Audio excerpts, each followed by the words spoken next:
Shalom. First and foremost, I want to give all praises, honor, and glory to Yahweh, Bahasham, Yahweh Shai, Bahasham, Rachak Kodash. Double honors to the elders and the apostles of Great Millstone, and peace and blessings to the elect. And as you can see, this is some breaking news, breaking from zerohedge.com, which I saw the notification a little earlier. I try to find some an article on it. But pretty much, as you can see, in major escalation, Israel strikes Iranian embassy in Syria, killing 8. All right, now, the reason this is a major escalation is because if you know anything about the history of Israel and Iran, you'll see that they're pretty much like mortal enemies. They've been at each other's necks, for quite some time now. Okay, threatened to wipe each other off the map. But the situation here is it's not just like two nations just going back and forth and that's it. These two nations, though they may not be big, when it comes when you look at like America and Russia, for example, the problem is they have ties to, friends who are big, okay, who can do some serious damage.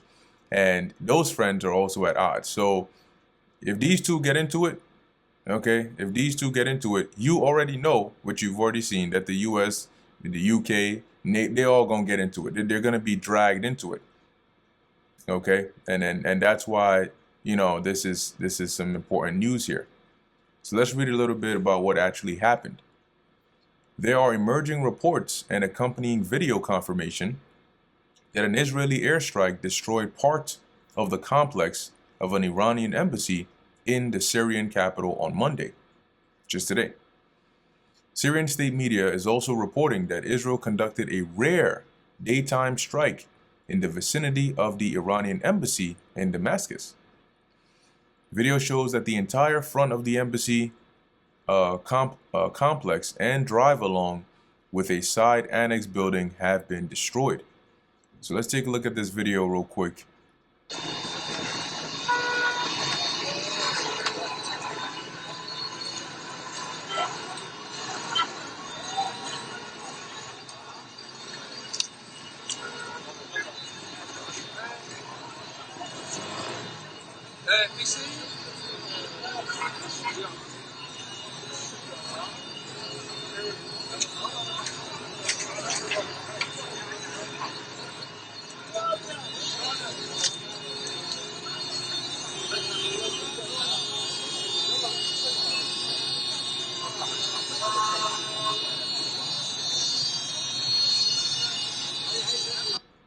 So as you can see, there was definitely some damage done over there. Now, also, I believe Iran said that a senior Revolutionary Guard commander was killed in this airstrike. Okay, and so it's just more and more escalation, and it makes sense, right? Given the timing of things, right? All these things are lining up, in a very interesting manner when it comes to timing. However, the embassy building itself is standing and appears to not have been directly struck in the attack. Regional reports say an annex of the main embassy was taken out. This may have been a targeted strike on a top Iranian security official, given Reuters is now reporting that the strikes killed the leader of the Islamic Revolutionary Guard Corps in Syria, Mohammad Reza Zahadi. And I mean, the amount of these senior guards and stuff that have been taken out either by Israel or the US, is starting to come up now. Now, not too long ago, I think they did say that they did apprehend somebody in the US who was going after Trump and his and basically his previous cabinet for having taken out that assassinated Qasem Soleimani. Okay, and here's the thing about the Iranians: they don't forget. You may think, oh, a year, 2, 3 years went by, they didn't do anything about it, so maybe it's water under the bridge. It's most definitely not water under the bridge. Israeli airstrike on Damascus kills leader of Iranian Revolutionary Guard Corps Mohammad Reza Zahadi, security source to Reuters. Iran's Arabic language Al-Alam TV says Iranian consulate building in Syria has been completely destroyed. Below is local footage showing a row of vehicles on fire in the attack aftermath. Let's take a look at that. See that right there.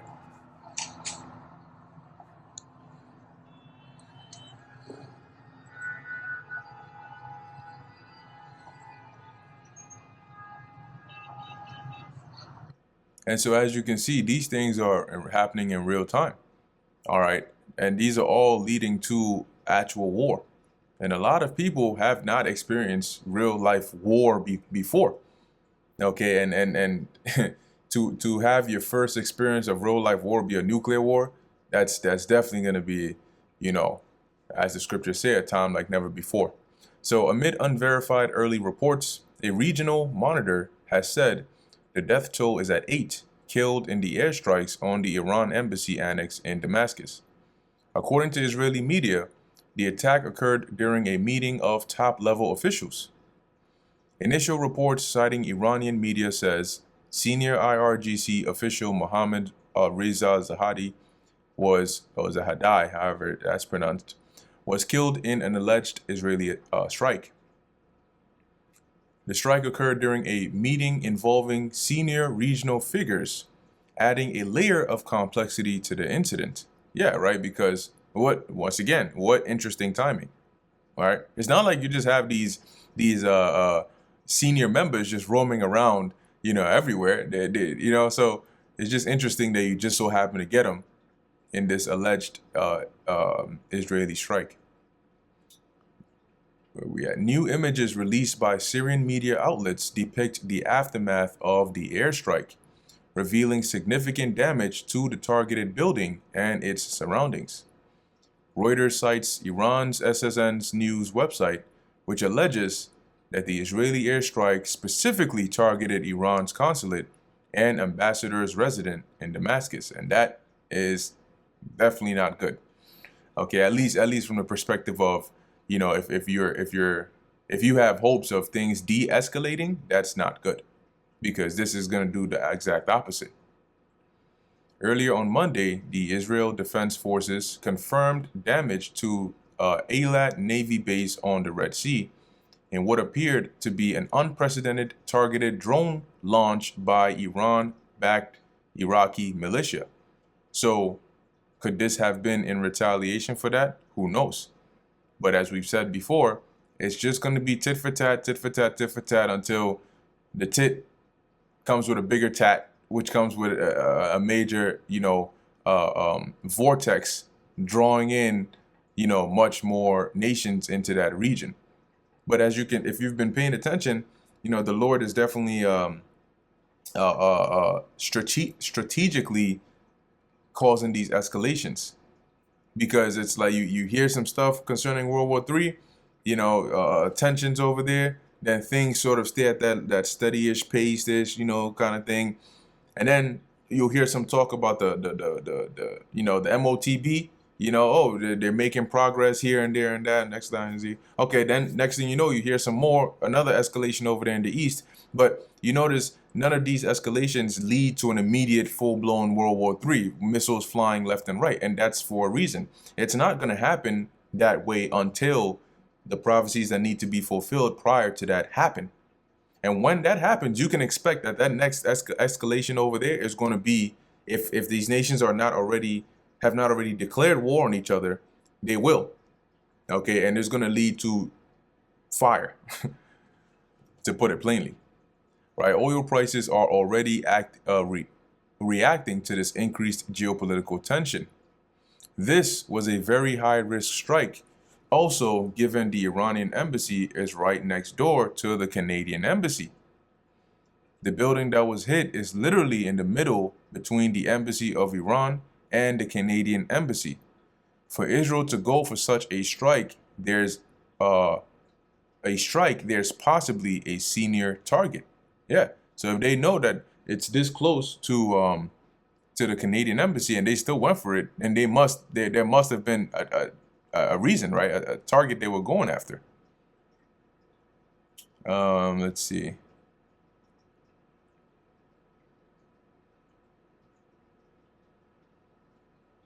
An Al Jazeera correspondent, Zaina Cord, has highlighted international law and norms regarding banning aggression against countries' sovereign diplomatic sites in the following. Killing of top Iran Quds Force commander in Damascus is a major blow. But Iranian media says building destroyed was part of Iranian consulate. Israel hit a diplomatic mission which should enjoy immunity. Israel has crossed red lines. How will Iran react? And that's the talk of today, right? Once again, let's get that real quick. Straight to the point. Matthew 24 and 26, right? And ye shall hear of wars and rumors of wars. So the situation going on with Russia and Ukraine is happening. The situation going on with Israel and Hamas and Gaza and all that, that's going on, amongst other wars that are not being highlighted in the mainstream media.